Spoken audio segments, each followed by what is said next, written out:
पूरा war zone में तब्दील हो चुका है। ऐसे 15 स्टेट में लोग अपनी लड़ाई लड़ रहे हैं। क्या भारत में भी तख्ता पलट हो सकता है? इनकलाब साथियों, मैं हूं आपका दोस्त गगन चौधरी और आज आपको मैं एक ऐसे विषय पे ले आया हूं जो शायद अब तक के सोशल मीडिया प्लेटफॉर्म से भी और नेशनल मीडिया प्लेटफॉर्म से भी पूरी तरह गोल है।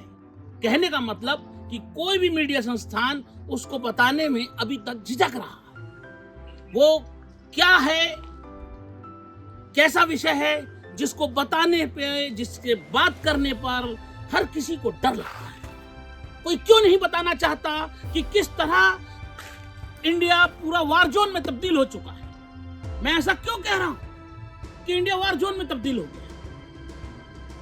मध्य प्रदेश सहित और मध्य प्रदेश के बाहर छत्तीसगढ़ हो, जम्मू हो, मणिपुर हो, ऐसे 15 स्टेट में लोग अपनी लड़ाई लड़ रहे हैं। 8 security forces personnel were killed by Maoists in the jungle area of Kutru in Chhattisgarh. Jammu के पुंछ इलाके में आतंकियों ने भारतीय सेना की एक गाड़ी पर घात लगाकर हमला किया। The residents of Kishtwar in Jammu and Kashmir are patrolling to protect themselves from terrorist attack. Khalistani terror group has claimed responsibility for the attack in Taran.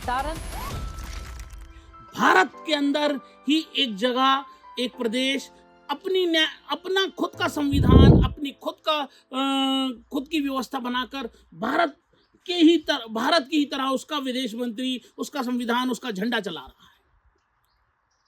वो कौन सा प्रदेश है? क्या है? क्यों ये वार जोन में तब्दील होते जा रहा है? और ये जो हमें बताया जाता है कि जैसे बांग्लादेश में तख्ता पलट हो गया, श्रीलंका में तख्ता पलट हो गया, पाकिस्तान में तो आए दिन तख्ता पलट होता रहता है और एशियाई देशों में लगभग हमारे आसपास के सभी देशों में तख्ता पलट की व्यवस्था बन चुकी है और हो चुकी है। लिया था। भारत के आसपास पाकिस्तान, बांग्लादेश, म्यांमार और अफगानिस्तान में ऐसी घटनाएं कई बार हुई और इसके अलावा अफ्रीकी महाद्वीप में भी बहुत से ऐसे देश जहां पर मिलिट्री coup की कामयाबी या नाकाम प्रयास हुए। हिटलर से लेकर के चर्चिल और उस समय बहुत से लोगों ने भारत में मिलिट्री coup और डिक्टेटरशिप एस्टेब्लिशमेंट की भविष्यवाणियां की, जो कि जवाहरलाल नेहरू के निधन के बाद ज्यादा प्रभावशाली तरीके से सामने रखी जाने लगी। कुछ जगह उसके बहुत अच्छे परिणाम भी हुए और कुछ जगह उसके बहुत बड़े दुष्परिणाम भी हुए। कैसे? क्या भारत में भी तख्ता पलट हो सकता है? क्या तख्ता पलट से कोई सुशासन आएगा या तख्ता पलट ही सुशासन की व्यवस्था लेके आएगा या देश पूरा बर्बाद हो जाएगा? क्या है तख्ता पलट? तख्ता पलट एक ऐसी व्यवस्था, जैसे मोदी जी एक दिन आए और उन्होंने कह दिया कि नोटबंदी कर दी जा रही है। अचानक सारा देश हिल पड़ा।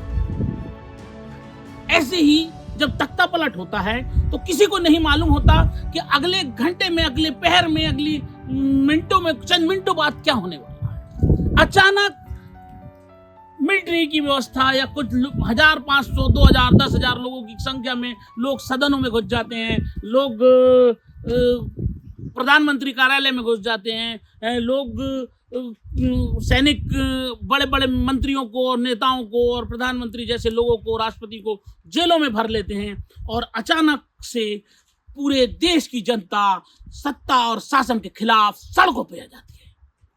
तब उसे कहते हैं तख्ता पलट।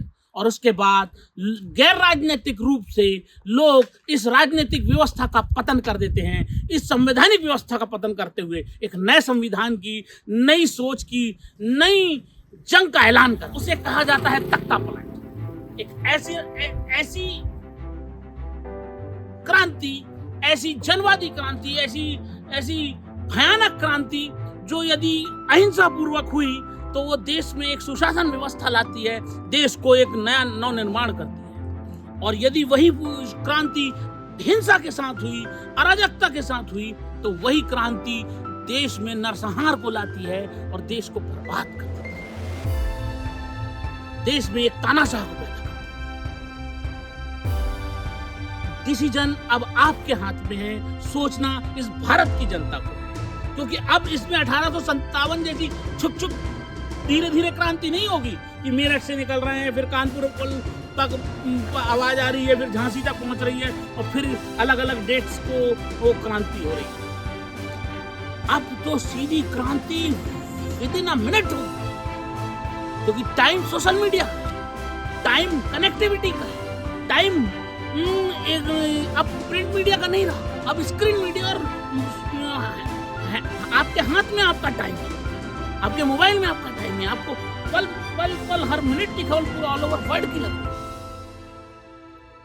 तो तैयार रहें, देश में ऐसी भी व्यवस्था जन्म ले सकती है इन अराजक तत्वों के द्वारा, जो इस देश में हिंदू राष्ट्र का नाम ले रहे हैं, जो इस देश के अंदर सांप्रदायिकता का गुणगान कर रहे हैं, जो एक राजनीतिक ऐसी हवा को चला रहे हैं जो देश की बाकी संप्रदायों को मजबूर कर रही है कि वो उठकर इस व्यवस्था को कुचल दे।